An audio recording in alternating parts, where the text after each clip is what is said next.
Aujourd'hui pour cet épisode, j'ai le plaisir de recevoir deux experts en RH et en juridique. On va traiter dans cet épisode un cas un peu particulier.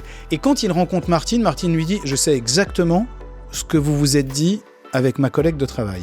Elle dit à son manager « Je vous ai entendu au travers du système de surveillance ». La demande du manager, c'est « Je veux la licencier ». Ce qui est important dans ce cas-là, c'est que l'employeur doit agir. Ce genre de nouvelles, comme tu le disais, va très très vite. On n'a pas du tout intérêt à prendre une décision tout seul. Elle va faire une espèce de jurisprudence interne. C'est toujours important de venir afficher les difficultés qu'on rencontre. Bonjour tout le monde, bienvenue dans ce nouvel épisode du Coup de Bigot, le podcast qui réconcilie les managers avec le management. Ce podcast est né de formations managériales que j'anime et entre chaque session, je reçois les managers individuellement pour analyser leur propre cas.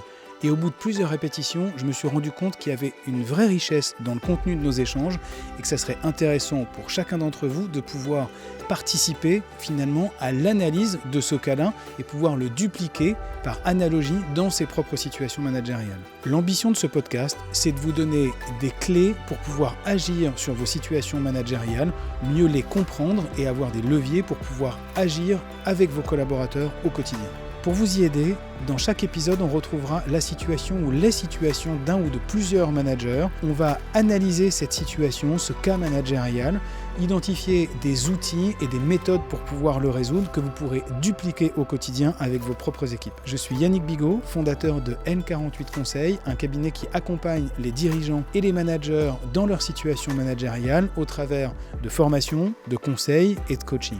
Vous pouvez retrouver l'ensemble de ces services sur la page de N48 Conseil, dont vous retrouvez le lien en description. Pour ceux qui écoutent cet épisode, vous pouvez retrouver les schémas en vidéo et en images sur les pages YouTube et Spotify de l'épisode. J'espère que cet épisode va vous plaire et je vous souhaite une bonne écoute. Bonjour à tous, bienvenue dans ce nouvel épisode du Coup de Bigot où on a le plaisir d'être accueillis dans les locaux de l'hôtel Balthazar à Rennes pour un épisode un peu spécial qui est le premier épisode table ronde dans lequel je vais recevoir deux nouveaux invités que je vais vous présenter tout de suite. L'idée d'un épisode table ronde, c'est face à un certain nombre de problèmes complexes des managers. L'idée d'un épisode table ronde, c'est de mobiliser l'intelligence collective de plusieurs experts au service de vos problématiques de manager au quotidien. On sait très bien que la partie RH, la partie juridique, la partie managériale se mélangent finalement dans les cas que vous rencontrez dans votre quotidien avec vos propres équipes. L'idée de ces épisodes, c'est justement de pouvoir croiser trois regards d'experts différents pour enrichir votre compréhension d'un cas et vous donner plus de leviers pour résoudre vos problématiques. Aujourd'hui, pour cet épisode, j'ai le plaisir de recevoir deux experts en RH et en juridique que sont Jean-François Bertrand et Gaël Mousset. Bonjour à tous les deux. Bonjour. Bonjour Yannick. Jean-François, est-ce que tu nous dirais deux mots sur qui tu es ? Merci pour l'invitation Yannick. Donc moi c'est Jean-François Bertrand. J'ai été responsable ressources humaines pendant une dizaine d'années, plutôt dans des grands groupes agroalimentaires autour de Rennes. Et il y a 7 ans, j'ai créé une entreprise qui s'appelle Lundi. Et au quotidien, on accompagne des dirigeants et des dirigeantes de TPE-PME pour leurs enjeux en fait RH et recrutement. On les accompagne à travers différents services sur ces enjeux. Merci beaucoup.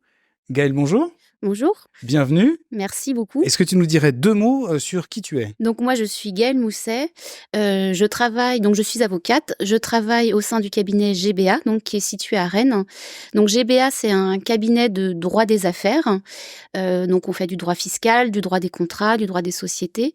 Et donc moi j'interviens plus spécifiquement en droit du travail, droit social, donc pour tout ce qui concerne les relations entre employeurs et salariés. Donc ça va du recrutement avec la rédaction de contrats de travail, mais aussi la vie du contrat, des procédures disciplinaires, des accords collectifs, et aussi une partie rupture du contrat de travail. Et donc j'interviens en conseil et en contentieux devant les juridictions quand il y a besoin. En conseil, ça veut dire que tu vas accompagner un dirigeant pour analyser son problème et lui faire un certain nombre de recommandations. Et ce qu'on appelle en contentieux, ça veut dire que tu accompagnes des dirigeants dans une procédure devant une juridiction. Devant les tribunaux, voilà, okay, tout à fait. d'accord. Donc, devant le conseil de prud'homme, généralement, quand il s'agit de droit du travail. Super, merci beaucoup à tous les deux.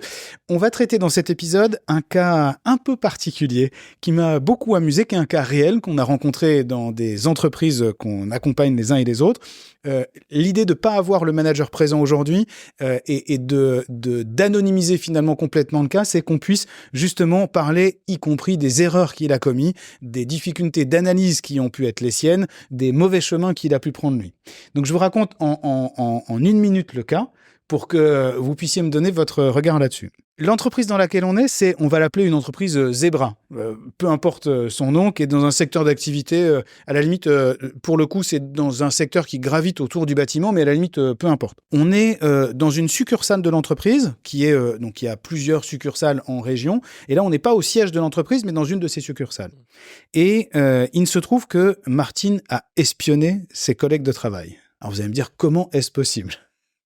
En fait, donc l'histoire m'arrive avec un manager qui me rappelle, donc que j'ai accompagné en formation, qui m'appelle et qui me dit j'ai un sujet avec une collaboratrice, enfin 2 collaboratrices en l'occurrence, qui sont en conflit. Ces 2 collaboratrices en conflit, il découvre au fur et à mesure qu'il essaye de détricoter le conflit entre les 2 collaboratrices, il échange avec une première collaboratrice qui lui donne son point de vue sur l'ensemble de la situation. Donc il commence à comprendre ce qui se passe entre les 2 collaboratrices. Puis il voit la seconde collaboratrice, notre fameuse Martine. Et quand il rencontre Martine, Martine lui dit « Je sais exactement ce que vous vous êtes dit avec ma collègue de travail ». Alors là, le manager est un peu surpris et lui explique comment est-ce que c'est possible. En l'occurrence, on était à l'extérieur, tu peux pas vraiment nous avoir entendus, donc globalement, je comprends pas ce que tu dis. Et là, elle lui avoue, donc directement, j'imagine que l'avocate que tu es doit se dire « Ah, mais quelle est la valeur de ce qu'elle est en train de lui dire ?» Ton avis m'intéressera sur le sujet. Elle dit à son manager « Je vous ai entendu au travers du système de surveillance, de vidéosurveillance des bâtiments. » Donc, en gros, il est un peu surpris, il lui demande d'expliquer, et en fait, ils ont tous accès au système de vidéosurveillance du bâtiment qui permet d'enclencher et de désenclencher l'alarme au quotidien, ce qui explique que chacun y ait accès, puisque ça leur permet, du coup, quand c'est le dernier qui part, d'enclencher le premier arrivé, de désenclencher l'alarme.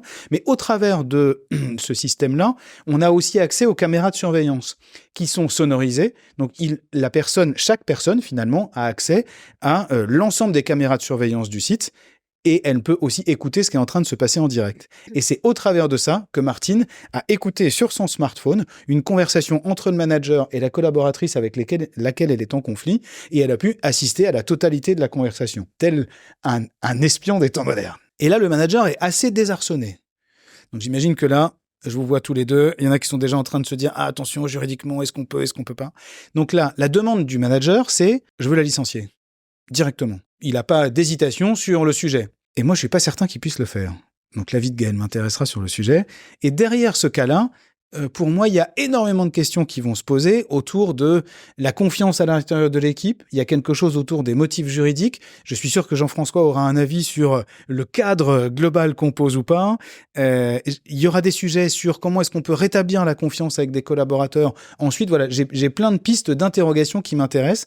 Donc, est-ce que déjà, vous avez une première réaction sur ce cas de Martine qui espionne ses collaborateurs, ou est-ce que vous avez des questions plus précises sur le sujet? Et pardon, je dois rajouter, le manager est un manager du site, ça n'est pas le dirigeant de l'entreprise, et justement, une de ses clés de questionnement à lui, c'était de dire comment est-ce que finalement je décide ou j'informe l'ensemble des autres managers et du dirigeant de cette situation-là. Finalement, est-ce que je dois décider tout seul dans mon coin? Est-ce que je dois les embarquer dans la prise de décision? Donc, je pense qu'il y a quelque chose à tirer là-dessus. Alors moi, en tant que juriste, mon premier réflexe, quand il est question comme ça de moyens de surveillance des salariés, c'est de voir si toutes les formalités liées à la mise en place d'un système de vidéosurveillance, mais ça peut aussi être tout ce qui est traceur GPS. Okay. Donc de voir si les formalités ont été respectées suivant les personnes qui peuvent être observées ou écoutées ou suivies, suivant la finalité également du moyen qui est mis en place, que la finalité, ça peut être la surveillance des biens ou des marchandises d'une société. La finalité, ça ne peut pas être de surveiller les salariés. Donc déjà de voir... Sachant qu'on est d'accord, Gaël, là, le système a été installé pour surveiller l'accès au bâtiment et en garantir justement le verrouillage ou la sécurité, à aucun moment, personne n'a imaginé. C'est un détournement du système par une collaboratrice, alors que en réalité, le système n'était pas fait pour ça. Voilà. Et d'ailleurs, aucun manager, la première réaction des managers, à la fois du dirigeant et du manager en question, c'est leur surprise que le système ait pu être détourné à cette fin-là, alors qu'eux ne l'avaient jamais imaginé comme ça. Non, mais déjà, dans un premier temps, il faut vérifier ces points-là, si les formalités ont été faites, éventuellement déclaration à la CNIL. D'accord. Dans un second temps, ce qui pose souci dans cette situation, ça va être ce qui est réglementation, donc ce qu'on appelle RGPD, réglementation sur la protection des données. Parce qu'avec cette réglementation, il faut avoir en tête que l'employeur est censé récolter le moins de données possible et que les données récoltées doivent être accessibles au moins de personnes possible dans l'entreprise. Donc concrètement, c'est le chef d'entreprise ou une personne à qui il délègue un certain nombre de démarches à réaliser. Ok. Et donc là, ce qui pose un petit peu souci dans cette situation, c'est que visiblement tous les salariés avaient accès à ce système de vidéosurveillance. Exactement. Tout le monde avait les codes et l'application finalement qui leur permettaient d'enclencher ou désenclencher l'alarme. Et il n'y avait pas de segmentation entre cette utilisation alarme entre guillemets et l'utilisation surveillance, accès aux vidéos et au son. Là, il y a un petit, c'est vrai qu'il y a un petit, disons qu'il y a une faille dans la façon dont la salariée a utilisé ce système-là. Elle n'aurait pas dû y avoir accès comme tous les autres salariés de l'entreprise. Donc, premier réflexe, RGPD, attention, pour le dirigeant. RGPD, attention, c'est le premier sujet de dire est-ce que les déclarations, que ce soit à la CNIL ou sur RGPD, ont été faites correctement. Et deuxième recommandation, c'est quand même limiter au maximum le nombre de personnes qui ont accès et de bien vérifier que ce nombre de personnes est le plus réduit possible. Exactement. Ok, clair. Jean-François, une première réaction ? Tu me connais bien, j'allais forcément parler de cadre. C'est pas comme si on n'avait pas préparé du tout. Première alerte, puis je le dis régulièrement en fait, dans plein de sujets, on ramène souvent les managers à cette notion de définition de cadre pour être capable justement de dire aux personnes au sein d'un collectif qu'est-ce que je peux faire, qu'est-ce que je peux pas faire, à quel moment je vais dépasser la ligne jaune. D'accord. Et plus le cadre est clair au démarrage, plus c'est facile de pouvoir... Ce que tu appelles cadre, c'est le cadre d'action, les règles communes qu'on se fixe les uns avec les autres. D'accord. Là, en l'occurrence, j'ai aussi eu un petit point d'alerte qui s'allumait. Oui. Parce que dans le prolongement de ce que tu disais tout de suite, il y a aussi toute la notion peut-être de responsabilité même de l'employeur par rapport à un détournement de pratique. Puisque finalement, comme dans beaucoup de PME, on est dans l'action, on est dans le concret, on est dans la rapidité. Exactement. On achète un système pour juste... surveiller les accès aux entrées de l'entreprise, si j'ai bien compris. Exactement. Mais on va pas au bout des choses et on se rend même pas compte que finalement ça peut être détourné avec une utilisation vidéosurveillance qu'on n'avait pas prévue. Mais à partir du moment où on met le doigt par une remontée terrain que c'est possible pour tous les salariés de pouvoir espionner ses collègues. Pour moi, il y a une action à mener aussi sur, il faut tout de suite qu'on remette aussi un cadre, une pratique, un processus sur comment est-ce qu'on utilise ou pas ce matériel-là, puisqu'on le sait, pour recadrer les choses par rapport à notre propre fonctionnement d'entreprise. Donc, je parle même pas du cadre managérial, je parle d'un fonctionnement de l'entreprise. Parce que je pense qu'il y a aussi une responsabilité de l'employeur. On a parlé RGPD, on a parlé de différentes choses qui peuvent être un petit peu embêtantes pour les dirigeants de l'entreprise dont tu parles. Et du coup, concrètement, ça veut dire un dirigeant d'entreprise qui met en place un nouveau système, il doit se poser quoi comme question pour suivre ce que tu es en train de dire ? C'est-à-dire, il doit essayer d'imaginer ce que sont les utilisations frauduleuses qu'il pourrait y avoir de son outil, il doit avoir une discussion avec l'équipe sur comment est-ce qu'on l'utilise, qui y a accès, qu'est-ce qu'on en fait, ça veut dire quoi ? Même pas frauduleuse, puisque là, en fait, c'était même pas frauduleux, dans la mesure où tous les salariés y avaient accès sans Pas pour cette utilisation-là. Non, pas pour cette utilisation-là, mais ils n'ont pas détourné le moyen, ils n'ont pas piraté le système. Elle l'a utilisé. Voilà. Elle l'a utilisé comme elle le souhaitait. C'est intéressant votre réaction à tous les deux. Parce que ça veut dire, en fait, si je suis votre raisonnement à tous les deux, comme le cadre n'a pas été fixé on peut l'utiliser pour armer et désarmer l'alarme, mais on ne peut pas l'utiliser pour regarder, observer autre chose, parce que personne n'a envisagé que ça puisse arriver. Donc, ça n'est pas une utilisation frauduleuse parce qu'on ne l'a pas posé comme étant un interdit. Alors, je dirais pas pour autant que alors, c'est pas frauduleux dans le fonctionnement parce qu'elle a utilisé quelque chose. Un outil à sa disposition. Voilà, exactement. Par contre, dans la finalité, dans la façon dont elle l'a utilisé, là, pour le coup, pour moi, c'est frauduleux, ou en tout cas c'est pas totalement licite, puisque elle a observé des collègues de travail. On peut considérer qu'elle porte atteinte un petit peu à leur vie privée, et en tout cas à des discussions qui ne la concernent pas. Il y a souvent différentes manières d'agir par rapport à un cas comme il en arrive d'autres. Là, en l'occurrence, moi, si j'étais à la place des dirigeants, je m'interrogerais sur, j'ai connaissance que finalement l'ensemble des salariés peut détourner, ou en tout cas utiliser ce matériel-là pour espionner l'ensemble des collaborateurs et comme ils le souhaitent. Premier réflexe, plutôt que fixer un cadre avec des règles, c'est déjà d'utiliser peut-être la technique en disant comment est-ce qu'on restreint les accès en limitant l'utilisation de ces vidéos seulement à une personne ou deux personnes qui en ont besoin. Et s'ils en ont pas besoin, il y a pas besoin d'avoir ce système de vidéo, et on essaie de limiter le matériel à simplement le contrôle des accès, comme on le souhaitait d'ailleurs à la base. Ok, donc c'est bien, pour un dirigeant qui nous écouterait, c'est bien, va regarder toutes les fonctionnalités d'un outil que tu mets à disposition de tes collaborateurs et vérifie que tu ne leur donnes accès qu'à l'utilisation pour laquelle tu l'as pensé et qu'il n'y a pas d'autres utilisations. Ok. Le risque qui m'alerte peut-être le plus, c'est le côté RGPD, où il y a quand même je pense un risque quand même qui peut être pas forcément anodin pour l'employeur.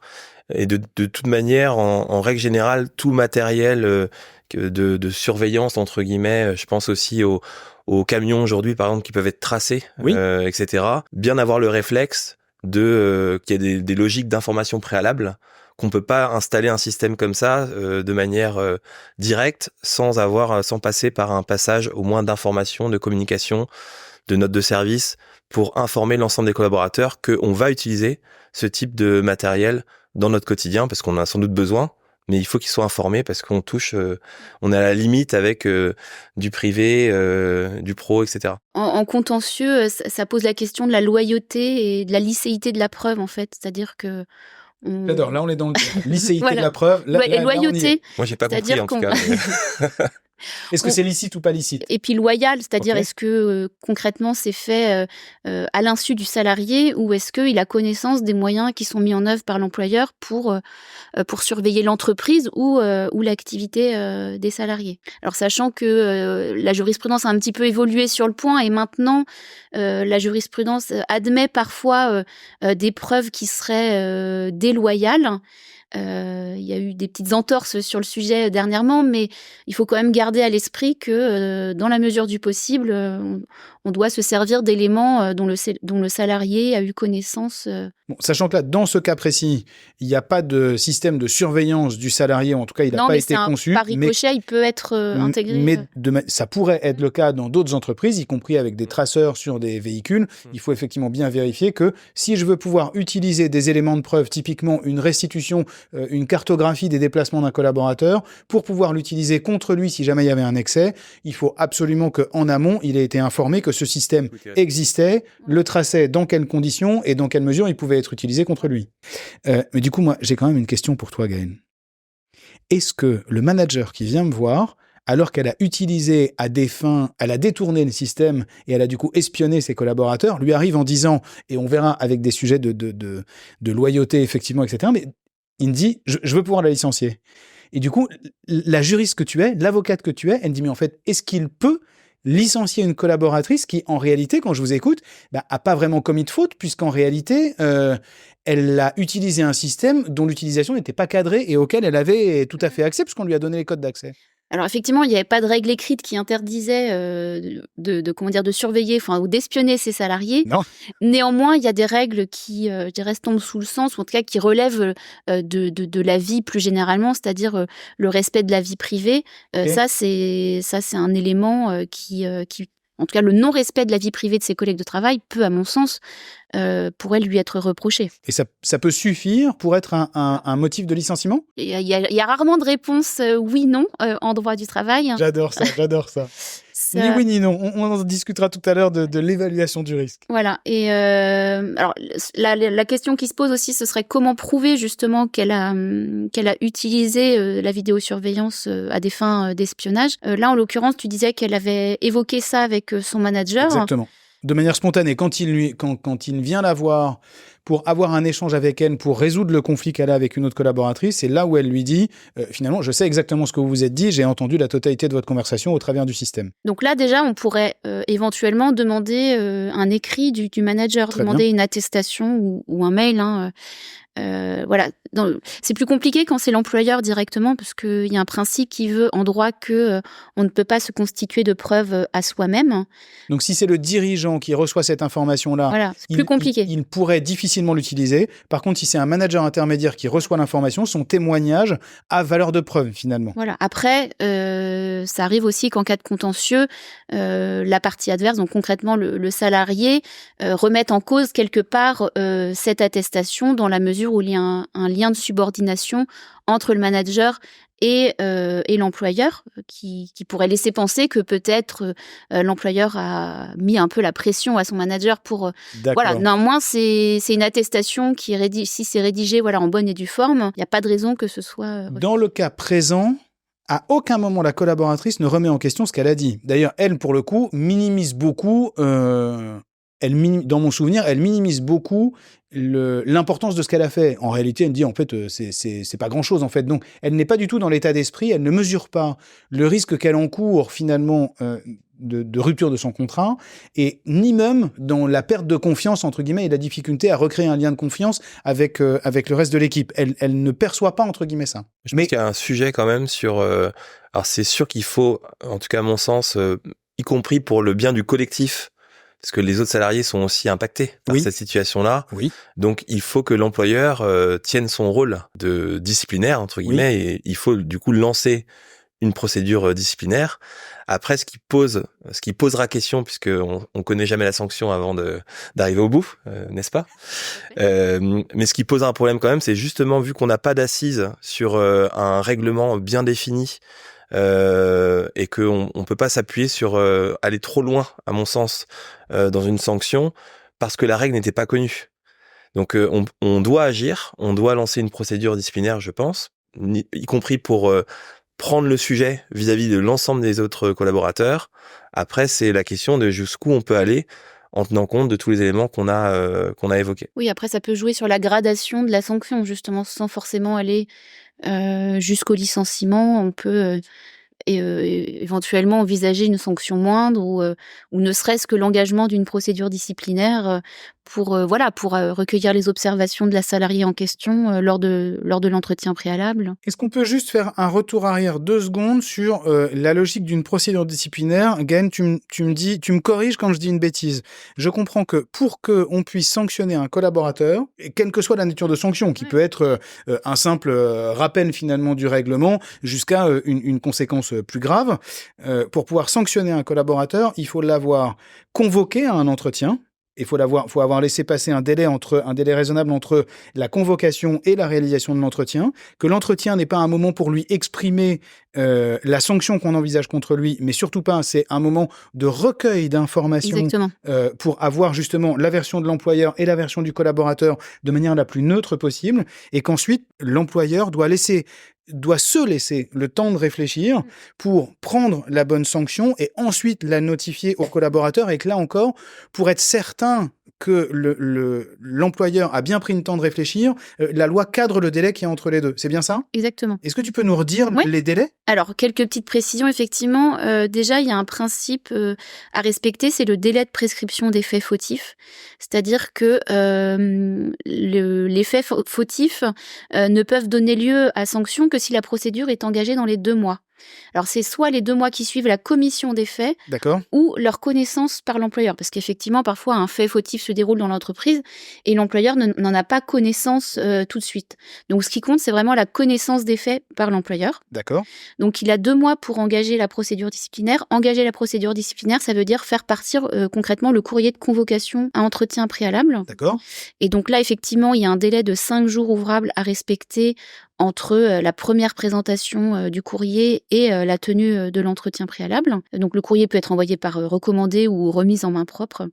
Et donc l'entretien, il vise effectivement à recueillir les informations du salarié sur les faits qui lui sont reprochés. À ce stade-là, on en est encore vraiment au stade de l'investigation sur les faits reprochés. Et l'idée, c'est d'avoir le point de vue du salarié qui est concerné. Une fois que cet entretien a eu lieu, donc il y a ce qu'on appelle un délai de réflexion à respecter qui est de 2 jours ouvrables. Donc, on ne peut pas notifier la sanction avant ce délai de 2 jours. Et donc, ensuite, dans le cadre d'une procédure disciplinaire, on a 1 mois maximum après l'entretien préalable pour notifier la sanction. Donc, 2 jours minimum. Voilà. En dessous de 2 jours, ça serait pas valable. Voilà. 1 mois maximum. Voilà. Sachant que cette procédure-là, elle ne s'applique pas à ce qu'on appelle les sanctions mineures. Donc, concrètement, c'est l'avertissement. Quand on envisage quand on veut notifier un avertissement, on n'est pas obligé de tenir un entretien préalable. Sauf si certaines conventions collectives prévoient différemment. Donc en tout cas, l'idée à retenir, c'est il y a des délais, il faut bien effectivement aller les regarder, il y a des délais avant et après l'entretien, et l'entretien est vraiment un moment pour recueillir de bonne foi la vision de l'une ou l'autre des parties. Je peux rajouter peut-être quelque chose. Oui, bien sûr. 2 réflexes à avoir. En ce qui concerne le pouvoir disciplinaire de l'employeur, il y a aussi le côté règlement intérieur, où on peut justement encadrer cette pratique disciplinaire avec une échelle de sanctions, ce qui sera d'autant plus simple pour l'employeur en termes d'exercice de ce pouvoir-là disciplinaire, tant qu'on a des sanctions qui sont bien définies dans un règlement intérieur qui va cadrer en fait l'ensemble des conditions générales de travail au sein de l'entreprise. Et puis deuxième réflexe pour des dirigeants qui nous écoutent, faut avoir le réflexe assez tôt de se faire conseiller, de se faire accompagner, parce que dès qu'il y a un sujet disciplinaire, ça peut être vite compliqué, notamment si on n'applique pas la bonne procédure ou autre.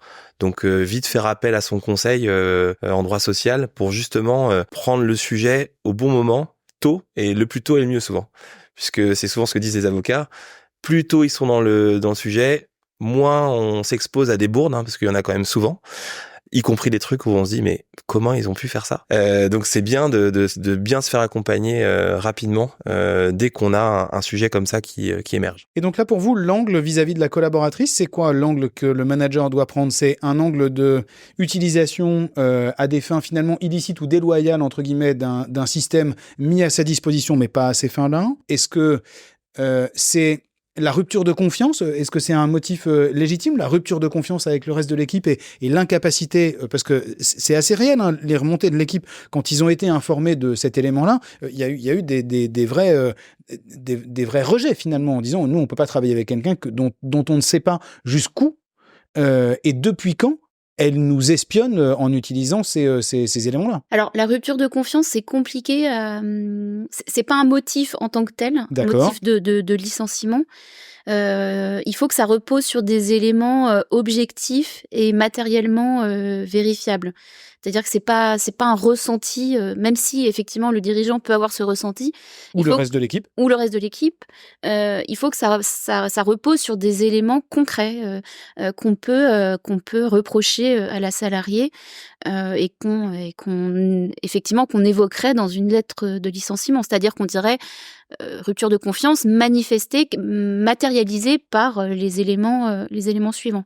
Donc pas suffisant d'être sur la rupture de confiance, trop large entre guillemets, ou pas suffisamment d'éléments tangibles. En fait, la rupture de confiance, c'est un ressenti, alors que le licenciement, il doit reposer sur ce qu'on appelle une cause réelle et sérieuse. D'accord. Donc réel, ça veut dire, il faut qu'on ait des éléments concrets pour que le salarié, effectivement, il sache exactement ce qu'on lui reproche. Tu disais tout à l'heure, au début de notre entretien, tu as parlé de loyauté. Du coup, il y a un principe un peu dans le contrat de travail, finalement, qui est peut-être même pas écrit, qui est attaché au contrat de travail de « je dois être loyal vis-à-vis de mon employeur et vis-à-vis de mes collègues ». Ça, c'est une notion que moi, j'ai pas en tête. C'est une notion... Alors, en fait, on dit que l'obligation de loyauté, elle est inhérente au contrat de travail. C'est-à-dire que même si effectivement elle n'est pas écrite dans le contrat de travail, c'est inhérent. Ça existe même par la nature même du contrat de travail. Et l'obligation de loyauté, elle vaut du salarié envers son employeur, mais elle vaut également dans l'autre sens, c'est-à-dire de l'employeur vis-à-vis du salarié. Ça va dans les deux sens. Exactement. Okay. Et l'obligation de loyauté, typiquement, c'est ce qui interdit à un salarié, pendant l'exécution de son contrat de travail, de faire concurrence à son employeur. C'est-à-dire qu'on voit mal effectivement un salarié qui aurait une activité concurrente à celle de son employeur et le faire en toute légalité. Donc quand même, si je retiens de cette première partie d'entretien sur ce cas-là, il y a quand même quelque chose autour de le dirigeant et le manager ont tout intérêt à cadrer, à avoir des règles qu'on se fixe ensemble sur beaucoup de sujets, au-delà même de notre cas à présent là, parce que finalement, il faut vraiment poser ce cadre-là, parce qu'il n'y a pas beaucoup d'éléments juridiques là qu'on peut tirer dans l'utilisation qui a été faite du système en fait. C'est moi qui me disais au début, oui, espionnage, doit y avoir forcément quelque chose qui vient cadrer. En fait, c'est pas si évident que ça. On n'a pas dit qu'elle avait pas le droit d'utiliser le système comme ça. On lui a donné accès, et probablement un accès qui est beaucoup trop large. Il n'y a pas d'éléments factuels, entre guillemets. En tout cas, c'est difficile à qualifier dans ce cas-là. Intéressant. Pour décider, ce qui est important, mais tu en parlais juste avant, au démarrage de notre conversation, tu parlais aussi de mesure du risque. Moi, je sais que quand je travaillais dans des groupes où il y avait des services juridiques, droit social qui travaillaient avec nous au niveau RH, c'était un petit peu le jeu, quoi. C'est-à-dire que moi, je leur demandais souvent de m'aider à analyser le risque, savoir qu'est-ce qu'on pouvait faire, qu'est-ce qu'on pouvait pas faire, jusqu'où on pouvait aller, pour être capable de prendre une bonne décision par la suite, éclairée avec ça. En tout cas, ce qui est important dans ce cas-là, c'est que l'employeur doit agir. C'est hyper important. On parle souvent de courage managérial. Ça vaut aussi pour les dirigeants de PME. Parce que dans bien des cas, sur un sujet qui peut nous paraître un peu compliqué comme ça, on va être aspiré par de l'opérationnel, par notre activité, et puis ce sujet-là, on va pas trop le traiter. On va le mettre un peu comme ça, de côté. On va le traiter peut-être oralement. Et si on fait ça, on va porter atteinte finalement au bon fonctionnement vis-à-vis des autres collègues. Et le collectif va pas nous le pardonner. Même si on avait peut-être des circonstances atténuantes, c'est important de traiter le sujet. Après, il faut trouver la bonne sanction, la bonne solution. Mais en tout cas, il faut faire quelque chose, notamment vis-à-vis du collectif. Moi, j'ai eu deux réflexes. Là, si on prend l'angle managérial sur cette situation-là, il y a effectivement, donc je suis d'accord avec tout ce que vous avez dit, il y a un truc autour de... moi, j'ai alerté le manager en question sur « Attention, c'est pas à lui de décider ». Dans le sens où lui ressentait que, comme il est, donc je reprends, il est sur un site en province, il y a 4 ou 5 implantations ou 6 implantations dans cette entreprise-là, avec un siège parisien. Et en gros... le manager en question a l'impression que comme c'est sur son site que ça se passe, quelque part dans l'est de la France, il a l'impression que du coup, il doit prendre lui-même la décision. Et moi, je l'alerte sur plusieurs sujets. De dire, c'est la première fois que vous rencontrez cette situation-là. Et comme pour chaque première fois où on rencontre une situation délicate, on n'a pas du tout intérêt à prendre une décision tout seul. Parce qu'elle va faire une espèce... Alors, je ne devrais pas utiliser le terme, mais elle va faire une espèce de jurisprudence interne. C'est-à-dire, ça finit par définir une norme en se disant, dans telle situation... Voilà ce qui va se passer si la situation se reproduit. Voilà la nature de sanction qu'il y aura en face et comment est-ce qu'on va le traiter. Donc je dis, comme c'est la première fois que vous rencontrez la situation, tu as tout intérêt à mouiller finalement, impliquer, embarquer tes collègues managers des différents sites et les équipes centrales du siège de Paris pour dire, face à cette première occurrence, cette première situation, comment est-ce qu'on la traite ? Et finalement, de créer un débat en se disant, on va prendre peut-être plus de temps pour la traiter, mais au moins, il faut qu'on prenne une décision qu'on pourra dupliquer ensuite. Ça, c'était le premier angle, de dire, attention, c'est la première fois. Et puis, le deuxième élément que je lui disais qui devait mouiller, finalement, embarquer ses collègues, c'est dire, demain, tout le monde va savoir ce qui s'est passé dans l'ensemble de l'entreprise. Ça va bruisser et du site de l'Est, on le saura sur un site breton, sur un site du Nord, sur un site de Marseille. Les gens vont finalement savoir que ce truc-là a eu lieu et que ça s'est passé et qu'il y a eu telle sanction qui a été prise. Donc, les responsables de chacun des sites vont devoir expliquer à leurs équipes qui vont pas manquer de les solliciter en leur disant « Mais qu'est-ce qui s'est passé à Besançon ? Là, j'ai pas bien compris le sujet. » Et ils vont probablement remonter de l'incompréhension, voire peut-être de la colère, d'ailleurs vers la salariée ou vers l'entreprise qui s'en sépare par défaut d'information finalement. Donc je dis, Tu vas mettre tes collègues dans une situation difficile si tu les mouilles pas dès maintenant pour que vous preniez une décision ensemble, parce qu'en fait, ils vont devoir porter cette décision demain sur leur site avec leurs équipes. Donc, mon premier réflexe, je sais pas si vous êtes d'accord avec ça, mais ça a été plutôt de dire abstiens-toi de prendre la décision tout seul et sois dans une logique de prise de décision qui est la plus collégiale possible. 1, pour se mettre d'accord sur la gradation de la sanction qu'on y apporte, et 2, parce qu'il va bien falloir porter cette décision auprès de tout le monde. Un avis là-dessus tous les deux ou pas? Moi, c'est un réflexe qui est hyper intéressant. Bon réflexe. Jean-François. J'en doutais pas de toi. Pour plein de raisons, enfin, t'en as cité certaines. C'est clair que même si t'aimes pas trop le mot, il y a le cas jurisprudence. À partir du moment où tu fais partie d'un collectif où il y a différents sites, différentes équipes, souvent les managers ont pas conscience que sur une décision qu'ils pensent prendre uniquement pour leur équipe, bah justement ça va faire tache d'huile. On le voit sur des exemples moins importants par exemple, mais sur une autorisation, sur une prise de congé, une période où on n'a pas l'habitude de prendre des congés par exemple, sur du télétravail, etc. Bah en fait, dès qu'on prend une décision pour son équipe, à partir du moment où on fait partie d'un collectif sur différents sites, etc., ça va vite se savoir, et donc du coup on va mettre dans l'embarras l'ensemble du collectif managérial, parce que finalement on aura pris tout seul dans son coin une décision qui aura un impact beaucoup plus important et global. N'allons pas trop loin. Ce sujet-là fait l'objet d'un autre épisode de teasing. podcast. Tu connais mon goût pour le teasing. Et puis deuxième chose, je trouve ça aussi très bien d'embarquer le collectif managérial par rapport à ça, puisque justement dans plein d'entreprises, on n'est pas assez bon, notamment dans les PME, souvent sur la communication interne. Donc il pourrait très bien se passer ce type de cas sans qu'on prenne le temps de donner des éléments de communication à d'autres managers qui sont sur d'autres sites distants, pardon. Et ça, ce serait terrible, parce que souvent ce genre de nouvelles, comme tu le disais, va très très vite, et on pourrait vraiment mettre dans l'embarras un collectif managérial, puisque c'est des collaborateurs qui vont venir voir leur manager en disant tiens, t'as entendu parler de Martine, s'il est pas au courant, s'il a pas les éléments de communication qui ont été décidés ensemble pour aussi porter la décision qui a été prise au niveau du groupe ou de l'entreprise, bah ce sera très négatif sur l'ensemble finalement des collaborateurs à l'échelle de l'entreprise. Donc ce réflexe d'impliquer l'ensemble du collectif managérial, pour ça est aussi important.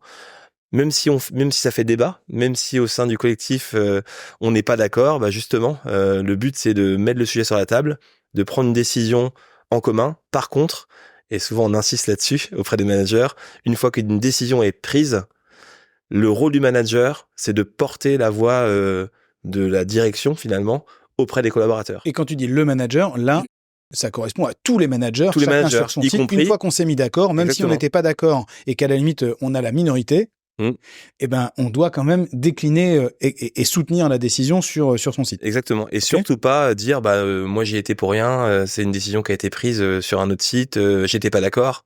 Non. Ça me fait penser en matière de procédure disciplinaire, un réflexe à avoir aussi pour l'employeur, c'est si c'est le manager ou un représentant de l'employeur qui engage la procédure disciplinaire, de penser à la délégation de pouvoir. Parce que l'employeur, il est matérialisé par son représentant légal. D'accord. Mais c'est vrai que dans des grandes structures... C'est le dirigeant de l'entreprise qui est donc le mandataire social, c'est ça? Exactement. Utiliser bon mot? C'est ça, tout à fait. Ok. Et évidemment, dans des entreprises d'une certaine taille, c'est pas le dirigeant qui va prendre toutes les décisions en matière de recrutement, mais de licenciement aussi. Et donc à ce moment-là, c'est important d'avoir en tête que la personne qui va initier la procédure disciplinaire et in fine qui va peut-être licencier la personne, d'avoir une délégation de pouvoir. Alors, la délégation de pouvoir, elle n'a pas nécessairement à être écrite. C'est mieux quand elle est écrite parce que là, on peut difficilement la contester. Mais après, elle peut aussi découler des fonctions même du manager, c'est-à-dire que si c'est un DRH, un DAF, il faut que la personne qui engage la procédure ait la capacité de le faire, la capacité juridique. Ça veut dire qu'en amont, il doit y avoir un document qui stipule que l'employeur délègue finalement une partie de la responsabilité à un tiers, qui est un manager intermédiaire, et typiquement qui dit engagement de budget jusqu'à tel montant, c'est le manager intermédiaire qui peut signer, au-delà de tel montant, c'est le dirigeant qui reprend la main. Et sur le disciplinaire, ça reviendrait à dire jusqu'à telle nature de sanction, par exemple, le manager, il peut ou il est fondé à engager une procédure disciplinaire, même sans présumer de la nature de sanction, en fait. Ça doit définir le cadre. Ok, très clair. Je rajoute quand même que sur la dimension managériale, ce qui est quand même important dans la construction du collectif, c'est que parfois les managers, dans une situation comme celle-là, le manager d'un site pourrait se dire « j'ai pas vraiment envie d'aller raconter à mes collègues la difficulté que je suis en train de rencontrer avec un collaborateur parce qu'il pourrait penser que j'ai mal géré, que j'ai laissé s'installer une situation qui est pas très bonne et que c'est un peu de ma responsabilité si ça arrive ». En réalité, il faut regarder les choses dans le sens inverse, c'est que pour renforcer le collectif de l'ensemble du dirigeant et des managers intermédiaires, c'est toujours important de venir afficher les difficultés qu'on rencontre. Et que c'est aussi au travers des difficultés qu'on met sur la table qu'on crée finalement de la solidarité avec les autres et que les autres, ça crée finalement un lien et ça crée une cohésion à l'intérieur de l'équipe avec justement ces difficultés-là. Donc parfois, les managers ont tendance à se dire je vais pas le mettre sur la table parce que ça va me desservir, alors qu'en réalité, ça sert le collectif managérial. Je retiens quand même de ce que vous avez dit, c'est, Jean-François, la nécessité de sanctionner. En tout cas, la nécessité d'engager une procédure disciplinaire. Ok. Je ne sais pas si on Quelle sanctionnera que soit l'issue, ou pas à la fin. Engager une procédure vis-à-vis des autres, Exactement. vis-à-vis du collaborateur pour dire cette situation, en tout cas, n'est pas normale sans présumer de ce qui s'est passé. Exactement. En tout cas, sans prendre une décision avant, comme on disait tout à l'heure, engager une procédure pour si creuser. je fais bien ce que tu es en train de dire, c'est même, on peut imaginer qu'à la fin, il n'y ait pas du tout de sanction, mais qu'au moins, on a engagé une procédure disciplinaire qui dit ce truc-là n'est pas normal, cette action-là n'est pas normale, et à la fin, on décide qu'on ne la sanctionne pas. Ça pourrait aller jusque-là. Oui, alors moi, j'ai jamais vu, mais... mais en tout cas, on pourra mieux mesurer la bonne sanction qui est adaptée au comportement fautif. Ok. C'est possible aussi qu'avec les explications apportées par... Alors, pas forcément dans ce cas-là, mais que dans un autre cas, la situation, enfin les explications apportées par le salarié en question, finalement réussissent à nous convaincre que voilà, qu'il avait une démarche tout à fait honnête ou... louable. Voilà. Bien sûr. Dans ce cas-là, c'est surprenant. Ok. Et Gaël, je vois bien que tu as évoqué quelque chose tout à l'heure qui était estimer finalement le coût du risque. Tu as prononcé quelque chose comme ça, parce que finalement, je comprends que si on allait dans une logique de sanction qui pouvait être attaquée par le collaborateur et qu'on se retrouvait devant les tribunaux, que du coup, dans sa prise de décision de dirigeant, et c'est souvent ça qui est difficile pour lui, c'est qu'est-ce que je risque en fait si je tranche? Que finalement, le tribunal, il va apprécier la décision en fonction d'un certain nombre de critères. Ça peut, et la pièce peut tomber d'un côté ou de l'autre. Il y a beaucoup d'incertitudes dans ces procédures-là. Du coup, comment est-ce qu'il arrive à estimer finalement son risque, un dirigeant? Alors effectivement, on a rarement une réponse tranchée, et parmi les éléments qu'on prend en compte pour apprécier l'opportunité ou non de licencier, on va tenir compte notamment de l'ancienneté du salarié au sein de l'entreprise. D'accord. Parce qu'effectivement, un salarié qui a 20 ans d'ancienneté et qui n'a jamais eu aucune sanction disciplinaire, on peut se demander si le licenciement est la sanction appropriée au bout de 20 ans. Donc l'ancienneté, c'est vraiment un des paramètres très importants, aussi parce que c'est ce paramètre-là qui détermine le montant des dommages et intérêts qui seraient éventuellement alloués aux salariés si le licenciement était remis en cause par le conseil de prud'homme. Ok, donc s'il y avait sanction, que le salarié attaque la décision devant les tribunaux et que le tribunal décide que le licenciement est abusif, c'est là où il y aurait finalement... Donc ça fait quand même pas mal de conditions. Ok, je comprends.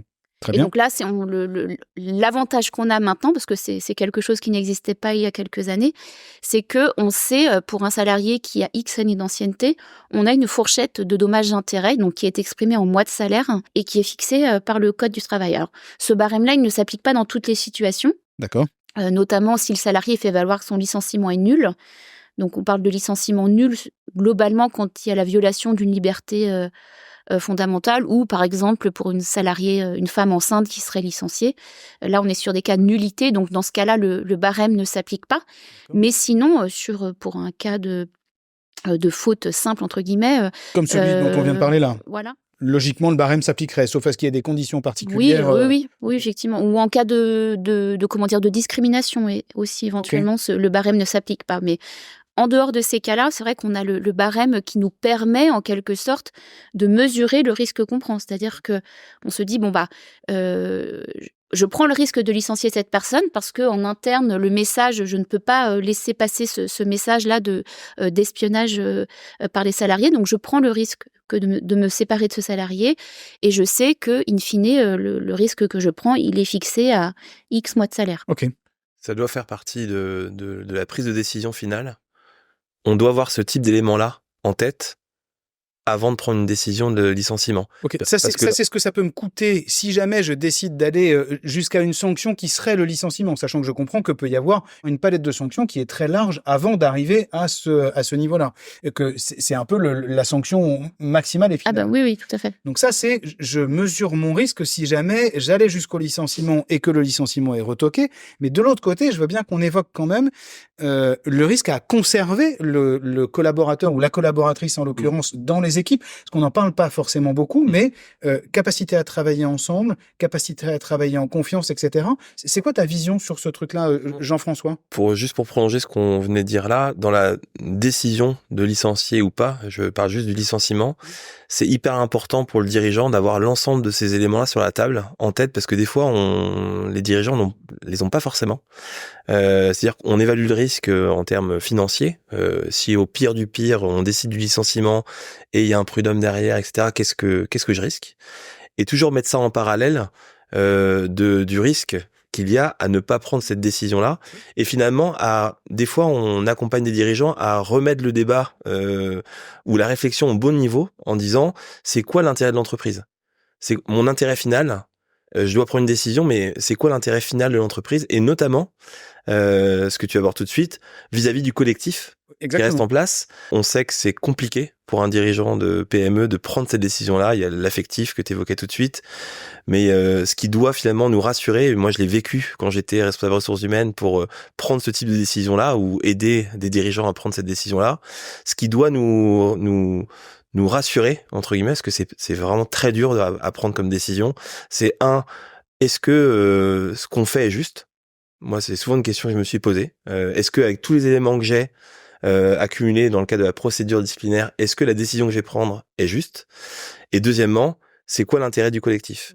Et quand je mixe les deux, ça me permet de me ressortir un petit peu de ce côté affectif et de prendre une décision qui est difficile, mais en me raccrochant à une chose, c'est que finalement, cette décision-là va permettre à l'entreprise d'aller mieux, ou en tout cas de se sortir de cette situation-là, parce qu'on aura justement pris une bonne décision. Même si je sais que c'est pas facile à prendre. Dans la balance, il faut aussi prendre en considération le fait que quand je ne sanctionne pas un comportement, et sans aller jusqu'au licenciement, encore une fois, si je ne sanctionne pas un comportement, c'est bien, je dis au collectif que ce comportement, il est finalement acceptable dans mon organisation, ou que, en tant que dirigeant, je n'ai pas les idées claires sur ce qu'on peut accepter ou pas accepter dans une organisation. Il faut toujours se poser la question, en tant que dirigeant, de à quoi je dis oui, à quoi je dis non. Et finalement, au travers de cet exemple-là, c'est une occasion pour le dirigeant de dire, ça, c'est la ligne rouge dans notre organisation et que ça, c'est pas acceptable dans notre collectif de travail. Très vrai. Et donc, du coup, par rapport à l'équipe, c'est important d'agir. C'est ce qu'on disait tout de suite. Pas forcément, je parle pas d'aller jusqu'au licenciement ou pas. Enfin, ça, c'est toute une procédure qu'il faut respecter pour savoir si c'est cette sanction-là qu'on va prendre ou pas. En tout cas, engager une procédure disciplinaire pour investiguer les faits et puis prendre une décision ensuite. Et ensuite, il y a toute une notion aussi j'ai évoqué tout à l'heure, de la communication interne autour de la décision qu'on aura prise.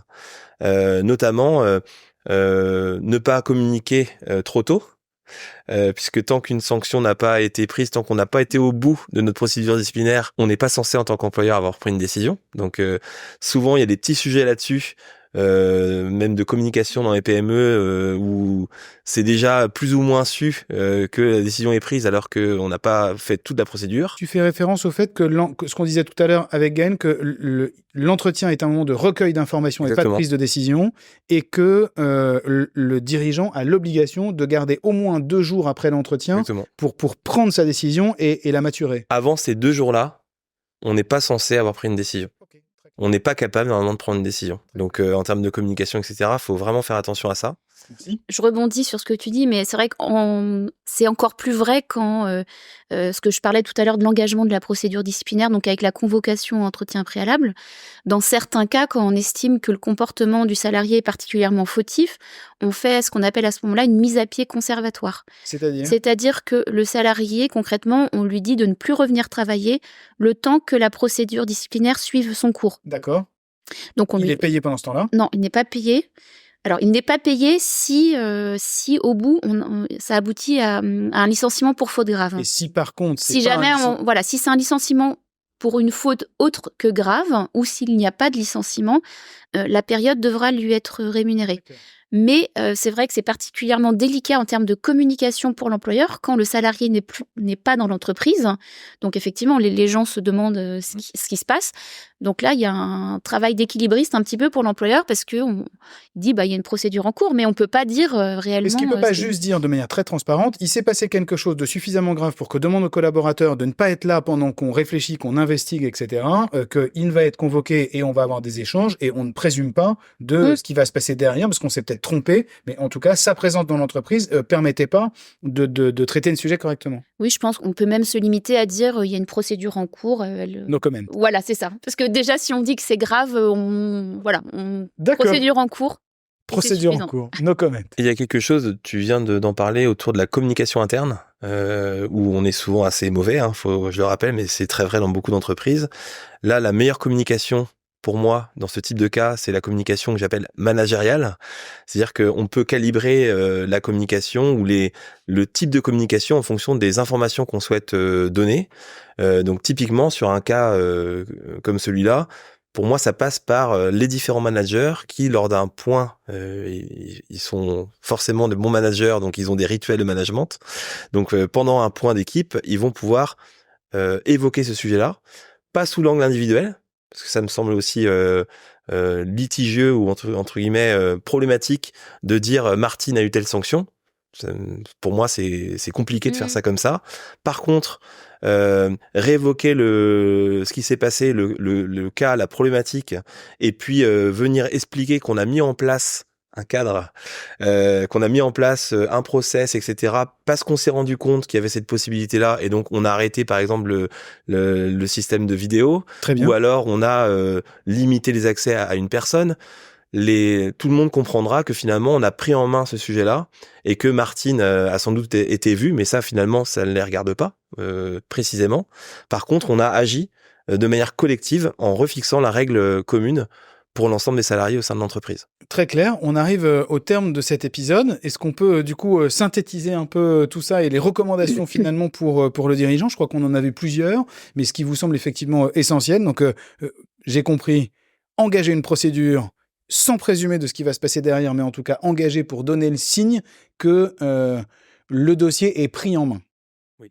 Okay, et que c'est un sujet qui est suffisamment important pour qu'il ne soit traité, y compris de manière disciplinaire, encore une fois, sans présumer. Okay, je crois, Jean-François, toi tu dis qu'il faut poser du cadre. Ça peut se matérialiser comment ? Le cadre, ça peut être, on a parlé de règlement intérieur, il y a beaucoup d'entreprises par exemple où il n'y a pas de règlement intérieur. Ça peut être aussi des chartes qui encadrent la pratique des nouvelles technologies de l'information et de la communication, NTIC, mais ça peut être une charte qui encadre les pratiques de ces outils-là dans l'entreprise, qui explique ce qu'on peut faire, ce qu'on peut pas faire, etc. C'est assez simple à mettre en œuvre, mais ça permet justement de mettre un cadre précis sur les règles qu'on donne à l'utilisation de tel ou tel outil dans l'entreprise. Donc, je viens de parler du règlement intérieur, qui est quand même un bel outil pour mettre du cadre sur plein d'éléments, les horaires de travail, les sanctions disciplinaires, etc. Il y a plein de choses. On peut penser aussi à des notes de service ou autres. En tout cas, peu importe finalement le document, l'important, c'est de matérialiser et que ça reste pas oral, puisque dans beaucoup d'entreprises PME, il y a quand même une culture de l'oral souvent qui est assez présente, et on oublie d'aller jusqu'à la formalisation. Alors que ça nous coûte pas grand-chose de formaliser par un moyen ou par un autre, mais à partir du moment où on met un peu de cadre, une note, un mail, c'est assez simple à faire, mais qui est bien adressé à l'ensemble des collaborateurs. On a fixé le cadre et on sera d'autant plus à l'aise en cas de nouvelles problématiques ou de questions d'un collaborateur par rapport à ce sujet-là demain.